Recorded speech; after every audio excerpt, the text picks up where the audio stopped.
2004ஆம் ஆண்டு சுனாமியில் தமிழகம் மிக கடுமையாக பாதிக்கப்பட்டது.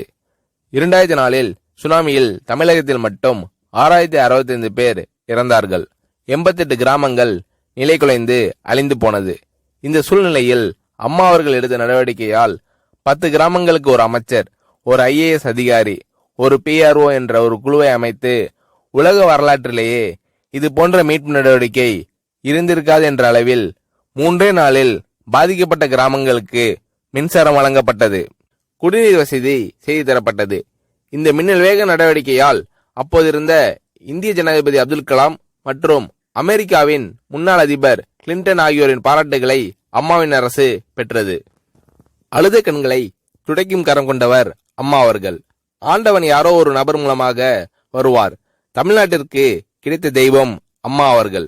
சுனாமியில் பாதிக்கப்பட்டவர்களில் 40 பேருக்கு 2 குழந்தைகளும் சுனாமியில் இறந்து விடுகிறது. அந்த 40 பேரும் ஏற்கனவே கருத்தடை ஆபரேஷன் செய்திருக்கிறார்கள். பெற்றோர்கள் மட்டும் உயிர் பிழைத்திருக்கிறார்கள்.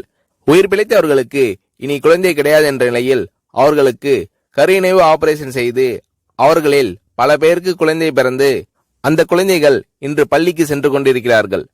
நாகப்பட்டினத்தில் அம்மா அவர்கள் மீனவர்களை சந்தித்த போது மீனவர்கள் கதறி அழுதார்கள். அவர்களிடம் அம்மா அவர்கள், நான் இருக்கிறேன், நீங்கள் கவலைப்படாதீர்கள், இழந்து போன உயிரை தவிர மீதி அனைத்தையும் நான் உங்களுக்கு தருவேன் என்று அவர்களுக்கு தேவையான அனைத்து உதவிகளையும் செய்து தந்தார் அம்மா அவர்கள்.